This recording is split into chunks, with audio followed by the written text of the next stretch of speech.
इसमें आपको हम प्रश्न पत्र के विषय में बता रहे थे कि किस तरह से प्रश्न पत्र बन करके आएंगे।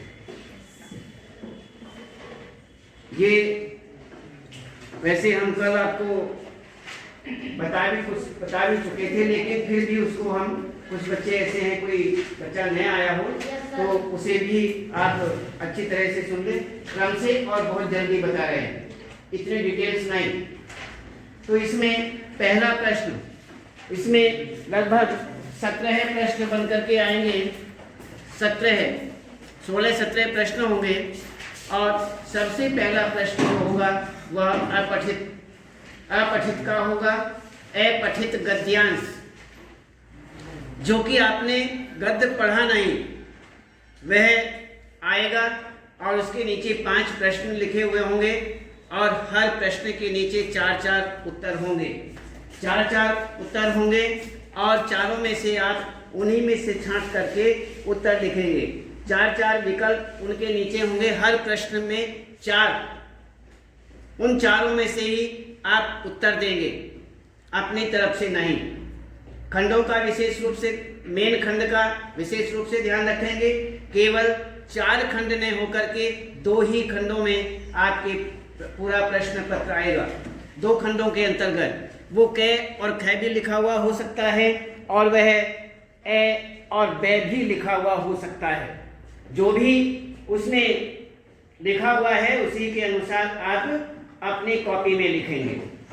ठीक, अब ये हुआ आपके 2 प्रश्न।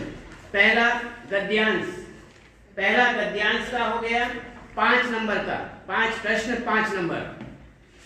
उसके बाद पद्यांश दूसरा, 5 प्रश्न 5 नंबर। अब तीसरा, चौथा, 5वां और 6ठा 4 प्रश्न व्याकरण से संबंधित आएंगे, और उसमें आपके 4 खंड हैं व्याकरण में, और चारों में से 4-4 प्रश्न बन करके आएंगे,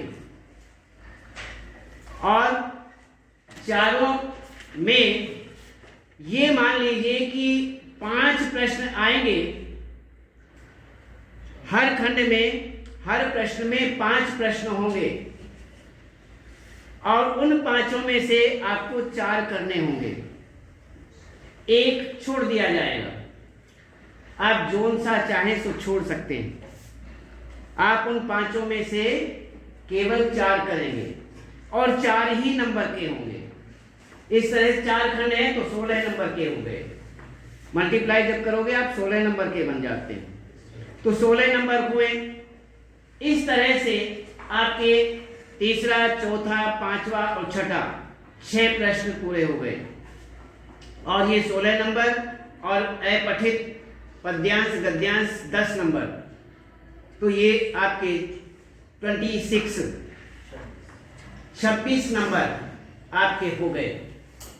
तो इस तरह से अब आगे आता है आपका 7वां प्रश्न। 7वें प्रश्न के अंतर्गत पाठ्य पुस्तक जो आपकी किताब है, इस किताब का गद्य और पद्य दोनों आएंगे। गद्य पाठ भी आएगा और काव्य पाठ भी आएगा। इनमें से भी इसी प्रकार से गद्य पाठ में से एक गद्य आएगा, आपका पढ़ा हुआ होगा, पढ़े हुए पाठों के अंतर्गत ही आएगा, उन्हीं में से आएगा, और उसमें 5 प्रश्न होंगे, और 5 प्रश्न के नीचे विकल्प भी होंगे। आपको उन्हीं विकल्पों से उत्तर निकाल करके लिखना है, और 5 हैं, 5 ही करने हैं, और 5 ही नंबर के हैं। ठीक, ध्यान रखें, कोई भी खंड न छोड़े। जो छोड़ेगा, हमने बार बार बता दिया कि उसके नंबर कट हो जाएंगे, उसे कोई नंबर नहीं मिलेगा। और बताने के बाद भी बहुतेरे बच्चे जो हैं वह यह गलती करते हैं कि केवल उनका खंड लिख दिया और खंड लिख करके छोड़ दिया। खंड के सामने जो उत्तर लिखा हुआ है, विकल्प था जो आप लिखना चाहते हैं, जो सही आप समझ रहे हैं, उसे छोड़ देते हैं, केवल उसमें खंड खंड लिख देते हैं। ऐसी गलती बिल्कुल नहीं करनी है, जो करेगा वो पछताएगा, ध्यान रखेंगे। बस हम सीधे शब्दों में ही कह रहे हैं। तो इसमें गद्य में से 5 प्रश्न हैं, 5 नंबर के हैं और आपको 5 ही करने हैं। इस तरह से अब 8वां प्रश्न, गद्य पाठ, जैसे गद्यांश आया उसमें से 5 प्रश्न बनकर के आए, 5 आपने किए, 5 नंबर के हैं। इसी तरह से आगे 8वां प्रश्न जो है वो गद्य पाठों में से 2 प्रश्न आएंगे। वह कौन से आएंगे? जो भी आपने पाठ पढ़े हैं उनमें से केवल 2 प्रश्न आएंगे, और 2 प्रश्नों में 8वें प्रश्न के अंतर्गत 2 प्रश्न बनकर के आएंगे। उनमें ऑप्शंस भी होंगे, विकल्प भी होंगे, उन्हें आपको पूरा करना है, और वह केवल 2 ही नंबर के होंगे। 1-1 नंबर के 2 प्रश्न हैं, ठीक। तो 7 नंबर के हो गए, गद्य 7 नंबर का। इसी तरह से काव्य पाठ जो आपके पढ़े हुए हैं उनमें से भी इसी तरह से एक काव्य आएगा, काव्यांश आएगा, उसके नीचे 5 प्रश्न होंगे, 5 में विकल्प हैं, विकल्पों से आपको उत्तर निकालने हैं, लिखने हैं, खंड भी, और जो उत्तर लिखा हुआ है जिसे आप सही समझ रहे हैं वह भी, जो का तो लिखना है खंड सहित। हमने कल आपको बताया था, आज भी बता रहे हैं, यदि कै ख गै घै इन 4 में से आप कै ख गै को सही समझ रहे हैं, गै खंड को सही समझ रहे हैं, गै भी लिखा जाएगा, और गै के सामने जो लिखा हुआ है पेपर के अंदर वह भी आपको लिखना, अपनी कॉपी में लिखना पड़ेगा। ध्यान रखें, उसे छोड़ना नहीं है।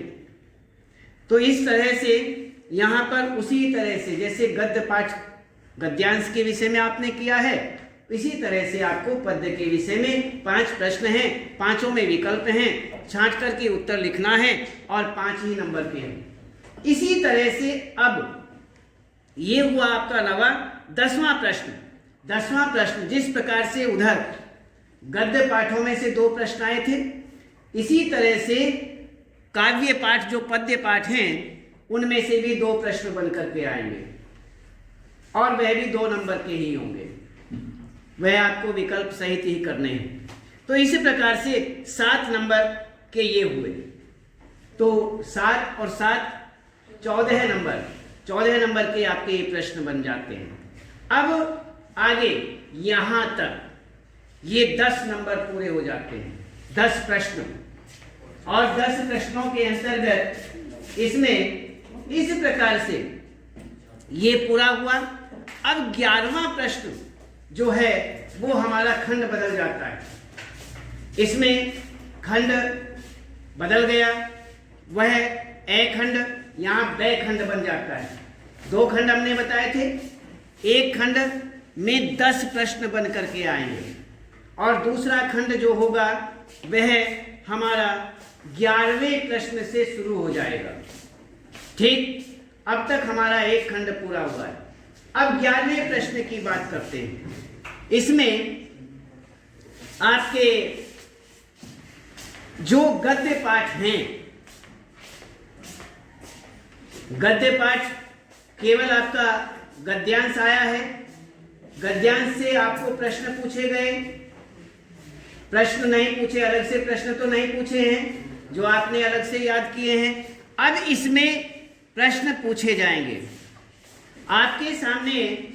इनमें से गद्य पाठों में से 4 प्रश्न बन करके आएंगे, जो पीछे अभ्यास में आप याद करते हैं, प्रश्नोत्तरी प्रश्न याद करते हैं, वह उनमें से 4 प्रश्न आएंगे, और चारों में से आपको चारों ही करने हैं। 2-2 नंबर के होंगे, 2-2 नंबर के। कितने हो गए? 8 नंबर। 8 नंबर के हो गए, 4 प्रश्न हैं, 2-2 नंबर के हैं, तो 8 नंबर के हो गए। तो ये आपको पूरा करना है। अब इसमें एक बात विशेष रूप से ध्यान रखनी है कि ये जो आप उत्तर लिखेंगे ये बहुत छोटे या एक शब्दों में नहीं लिखेंगे, विकल्प नहीं है। विकल्प केवल 10 प्रश्नों तक हमने बताए हैं। पहला खंड जो था, पहले खंड तक विकल्प आते हैं, लेकिन 11वें प्रश्न से विकल्प नहीं है। ध्यान रखना, अच्छी तरह से सुन लेना। बाद में ये ना हो कि हमने सुना नहीं, हमें पता नहीं, हमने देखा नहीं, हमने पढ़ा नहीं है, ये सारी बातें नहीं। हमने कहा कि 10वें प्रश्न तक विकल्प हैं, 11वें प्रश्न से केवल आप लिखेंगे अपनी तरफ से याद किया हुआ उत्तर। और वह गद्य पाठ के जो प्रश्न हैं उनके कितने शब्दों में उत्तर लिखना है? 25 से 30 शब्दों के बीच।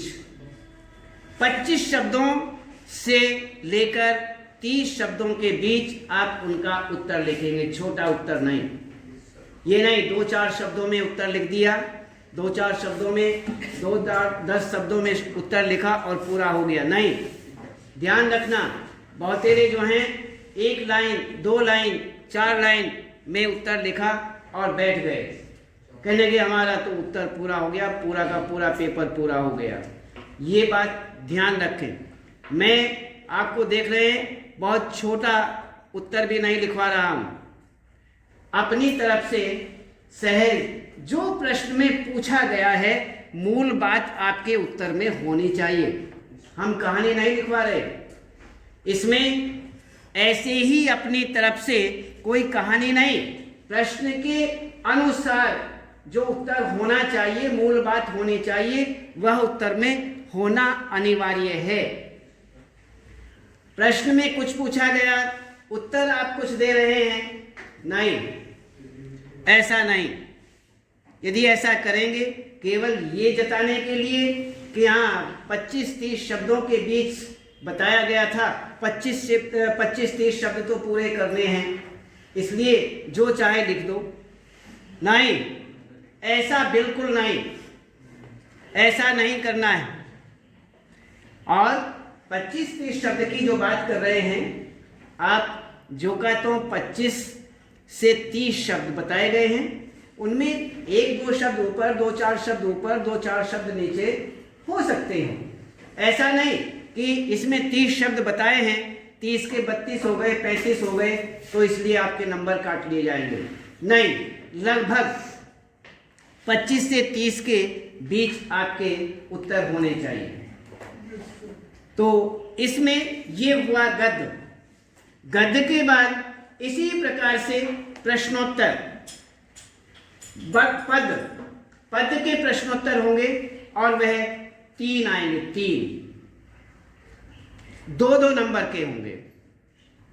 ये कितने थे? 4, 2-2 नंबर के 8 नंबर। काव्य पाठों में से जो प्रश्न बनकर के आएंगे उनके 60 शब्दों से 70 शब्दों के बीच होने चाहिए, बड़ा उत्तर होना चाहिए, छोटा नहीं। बढ़ गए ना, 60 से 70 शब्दों में काव्य पाठों के अंतर्गत जो प्रश्नोत्तर हैं। तो इस तरह से आपका 3 प्रश्न आएंगे, तीनों आपको पूरे करने हैं। अब मार्क्स बता तो दिए, 6 नंबर, 3 नंबर का 2 नंबर का 1 होगा, 3 प्रश्न होंगे तो 6 नंबर हो गए। वो 2-2 नंबर के 4 प्रश्न हैं, वो 8 हो गए, ये 6 हो गए। तो अब ये 12वां प्रश्न आपका पूरा हुआ। 13वां प्रश्न, आपके पास में एक किताब है, कौन सी? कृतिका। कृतिका ये एक स्टेज में से थे, अब कृतिका इसी खंड में आएगी और उसमें 3 प्रश्न आएंगे। 3 में से आपको एक छूट है, 2 करने होंगे, 2। और 3-3 नंबर के होंगे। ये 3 नंबर का एक प्रश्न होगा, तो दोनों प्रश्न जो हैं वो 6 नंबर के हो गए। ठीक, तो 6 नंबर की आपकी कृतिका आएगी, जिनमें से 2 प्रश्न 3 आएंगे, आपको 2 करने हैं। शब्द कितने? शब्द 40 से 50, 40 से 50 शब्दों के बीच आपको उत्तर लिखना होगा।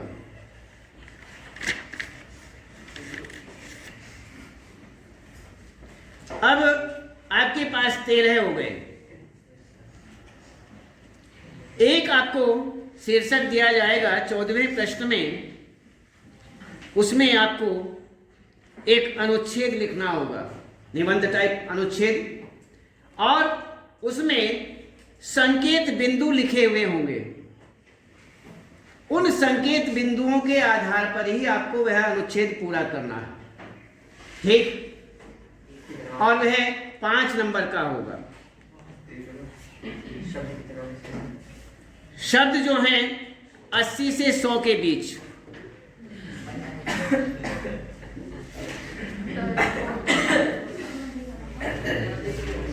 अस्सी से 100 के बीच। 1000 दे दूं? तो इसमें 80 से 100 के बीच, और आगे ये हुआ आपका अनुच्छेद बिंदुओं के, संकेत बिंदुओं के आधार पर 5 नंबर। और आगे आते हैं पत्र। इसमें जो ये आपका निबंध, ये जो अनुच्छेद हमने बताए, इसमें भी कम से कम 2-3 आएंगे शीर्षक, उनमें से आपको एक करना है। पूछने की बात नहीं है, किसी से मत पूछना, पूछने की आवश्यकता भी नहीं है, हम बता रहे हैं केवल एक करना है। और पत्र जो हैं वह भी 2 आते हैं, दोनों में से एक करना है। निबंध भी एक करना है, पत्र भी एक करना है, और अन्य इस प्रकार से आपको इन दोनों में एक एक करना है, छूट आएगी इनमें। पत्र 2 आएंगे, निबंध 3 आएंगे, एक एक करना है। और आपको थोड़ा एक और बात बताएं, अचानक यदि किसी कारणवश 3 और 2 न आए, यदि 2 आ जाए तो आपको एक करना है, यदि एक ही आ जाए, इमरजेंसी आप ये मान लीजिए अचानक पेपर आपके सामने आता है और 2 ने आकर के कोई छूट आपको नहीं मिलती है, एक ही आता है, तो घबराने वाली बात कुछ नहीं रहती है। आप एक आ रहा है सो उसे ही करिए, उसे ही कीजिए, आप सहज उसे ही करेंगे। मैं केवल 99% की बात कर रहा हूँ, पॉइंट में कोई ऐसा कारण बन जाए, बोर्ड की बात कर रहा हूँ, आगे कोई ऐसा कारण बन जाए, आपका फाइनल एग्जाम है, उसमें कोई ऐसा कारण बन जाता है, उसमें 2 या 3 नहीं आते, एक ही आता है, तो उसमें क्या घबराना। जो भी शीर्षक आपके सामने है सो हिम्मत से,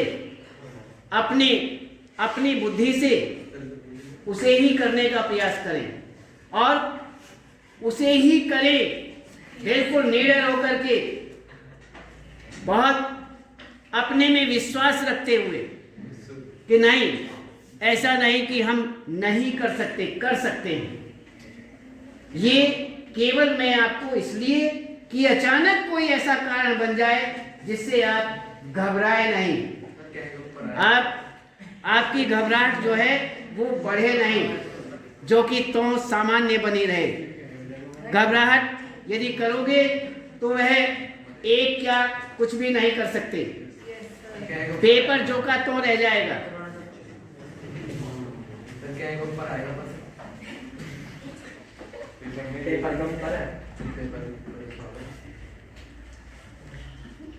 तो इस तरह से पत्र और अनुच्छेद, निबंध आदि ये हुआ। अब इसमें